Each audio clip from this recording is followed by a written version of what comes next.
So, welcome to Jumbo IS and welcome to our lecture series called Daily News in Shorts. In this lecture series, we cover a particular day's current affairs, important news items in that day's newspaper in a very short span of time within 20 minutes. All right.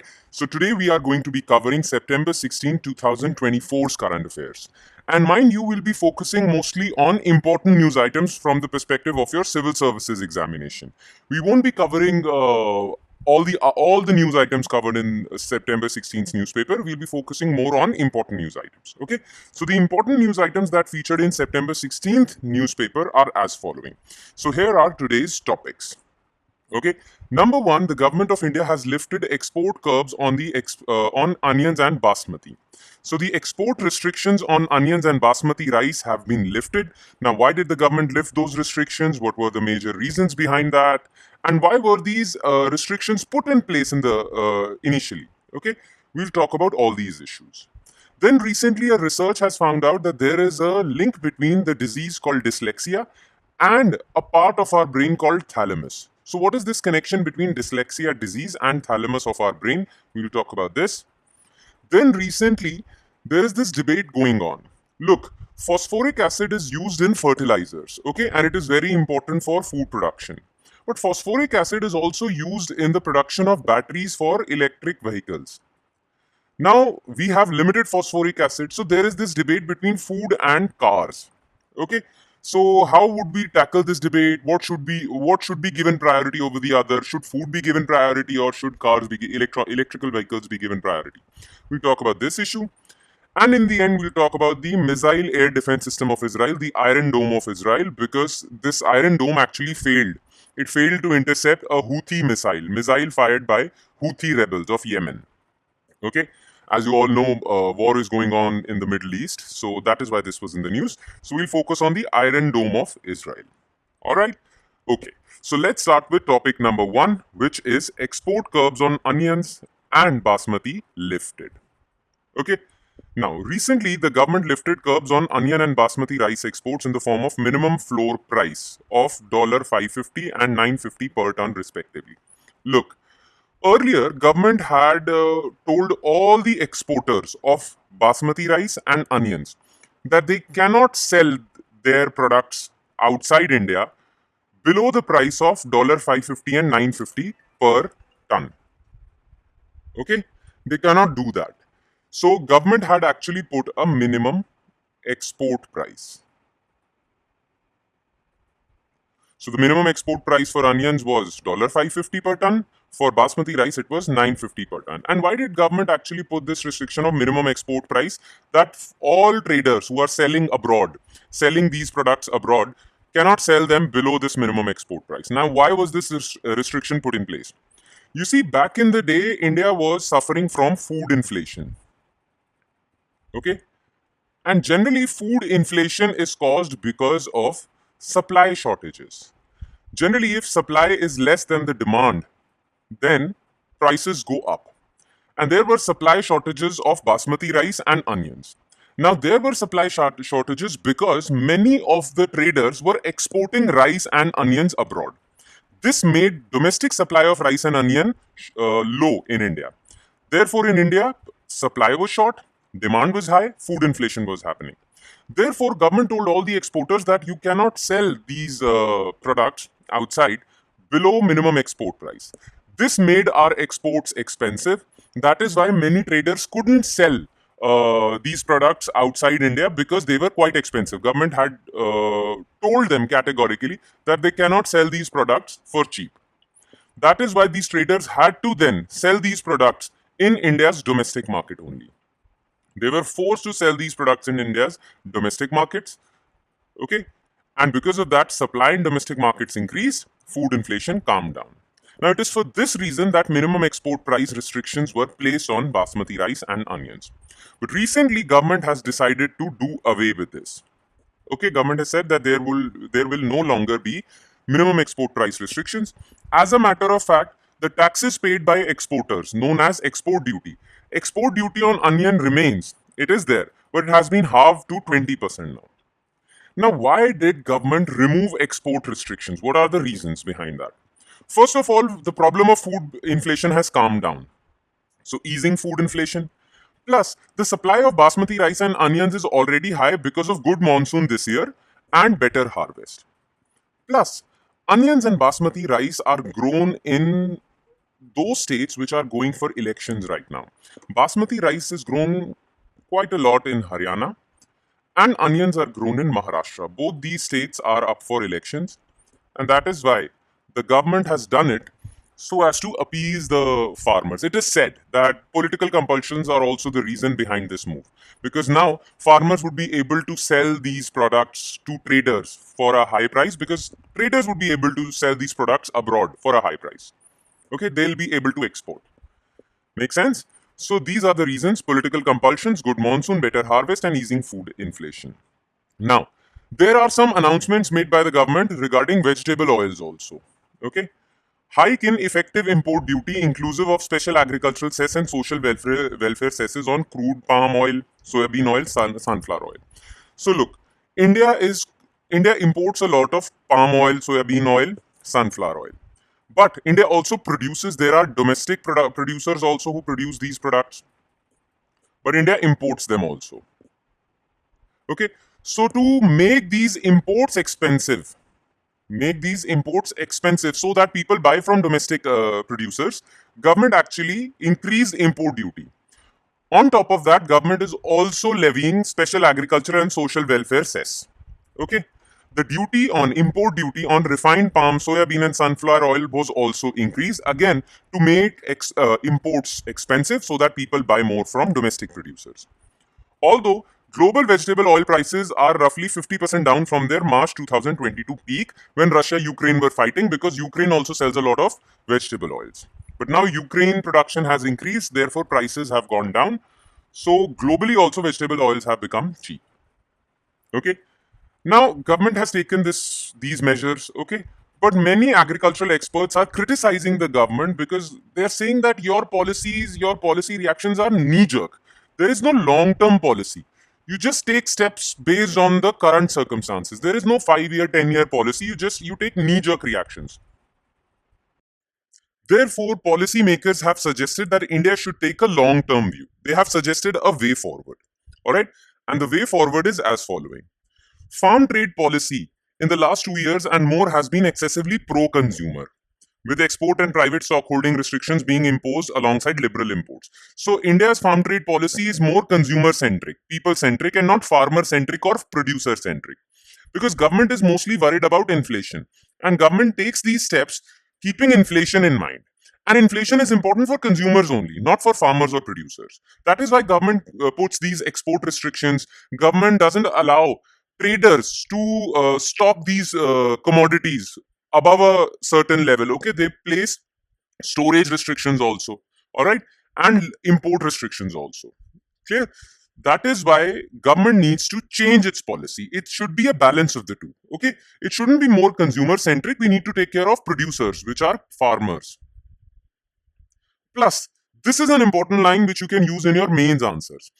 India's policies has been temporary, but it should be rules based as opposed to arbitrary and knee jerk. Okay. Look, ideally, policy should be neutral between consumers and producers, with any deviations being temporary and rules based. So remember this line. This is a good line to quote in your answers. Okay. In fact, the policymakers or the critics of the government have suggested that India should address the problem of inflation through these measures, allowing imports, tax-free imports, plus building a sufficient buffer stock of various commodities.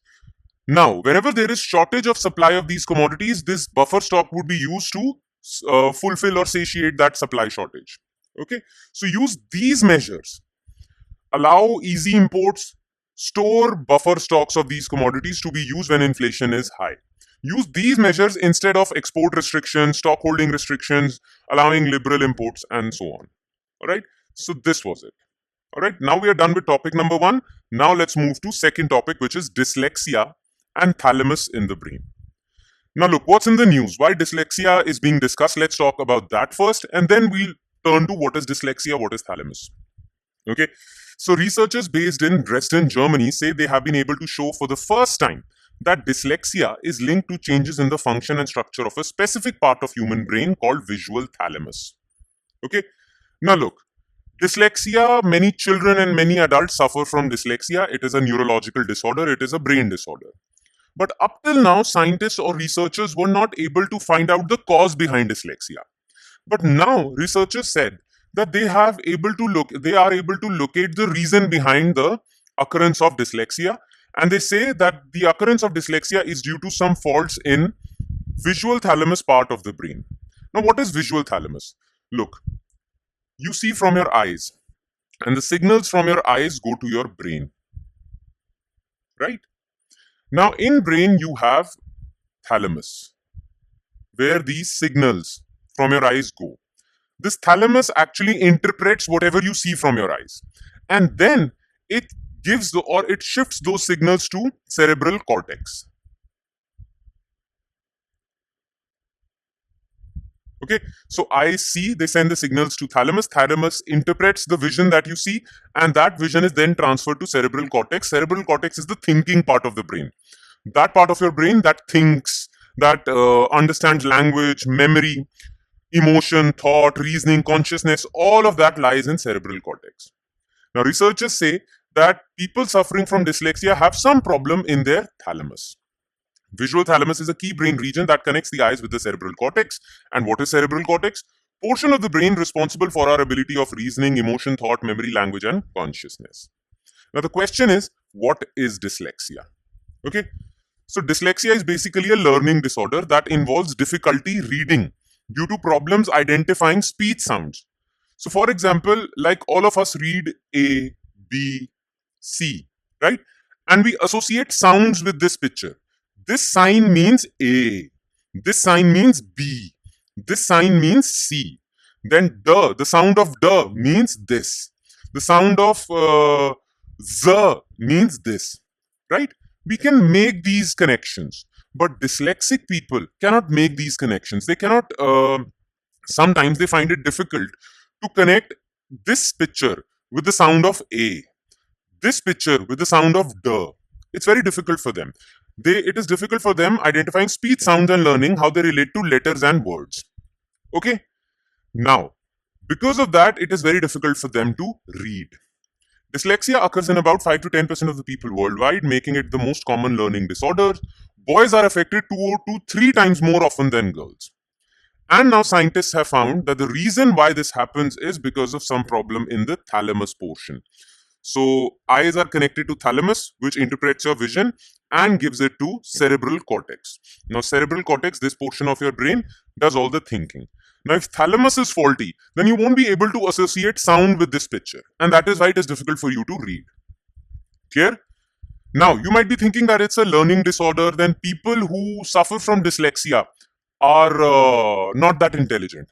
But remember, it has nothing to do with intelligence. In fact, some of the smartest people in the world were dyslexic, including Einstein. As you can see, Einstein was dyslexic. He had difficulty in reading, but he had no difficulty in physics. Okay, John F. Kennedy was dyslexic.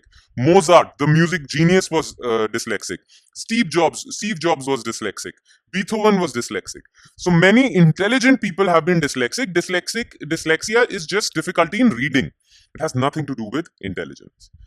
Now, these findings could lead to new treatments and therapies for dyslexia. So, it's an important discovery, basically. All right. I hope you understood what dyslexia is and what thalamus and cerebral cortex is. All right. Now, let's move on to topic number 3. Phosphoric acid and for food and cars. The diversion of phosphoric acid, a key fertilizer ingredient for making electric vehicle batteries, can become a source of worry for Indian agriculture, which is heavily dependent on nutrient imports.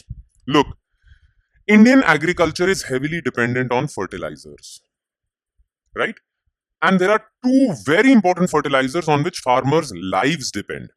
One is urea and the other is diammonium phosphate. Now, for the manufacture of DAP, you require phosphoric acid. Okay, so phosphoric acid is utilized for manufacture of DAP, which is used as fertilizer for farmers. But phosphoric acid is also used for making lithium, iron, ferrous, and phosphate batteries. These 3 types of batteries: lithium ion batteries, ferrous batteries, phosphorus batteries, phosphate batteries, right? And these three batteries are used in manufacture of electric vehicles.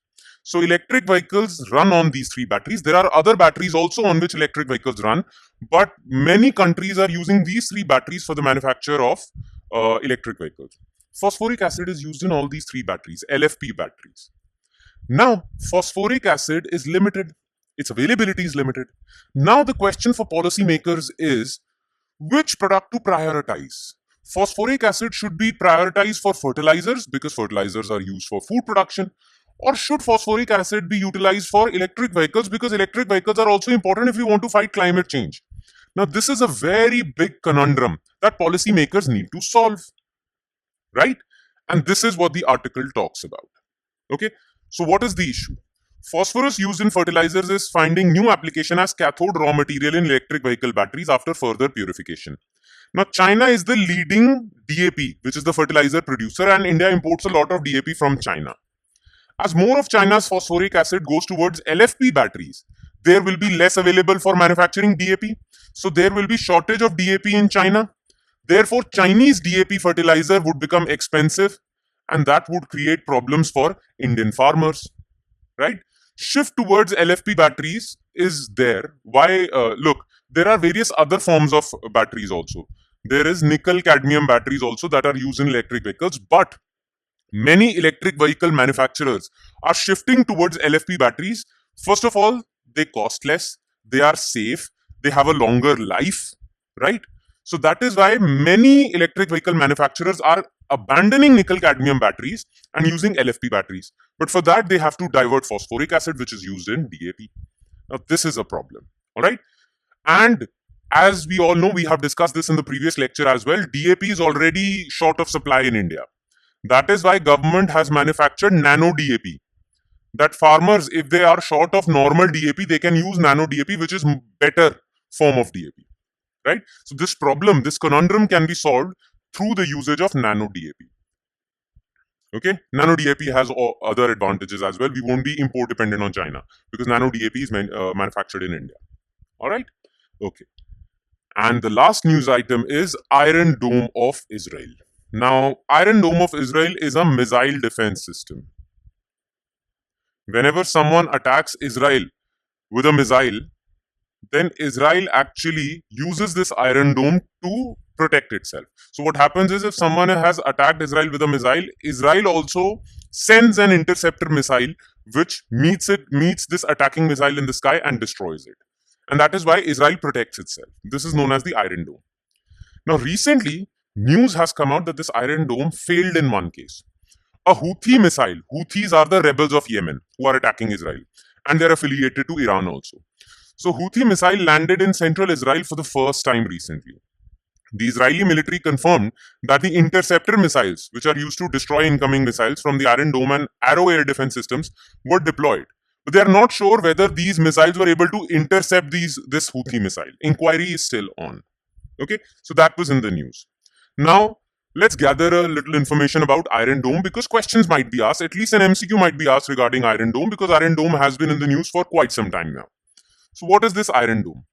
As you can see in this picture, let's suppose enemy rockets are fired towards Israel. So number one, the Iron Dome's radar would detect that missile, that rocket. Then its weapons control system would give a signal to its missile launcher, interceptor missile launcher, to get ready for launch.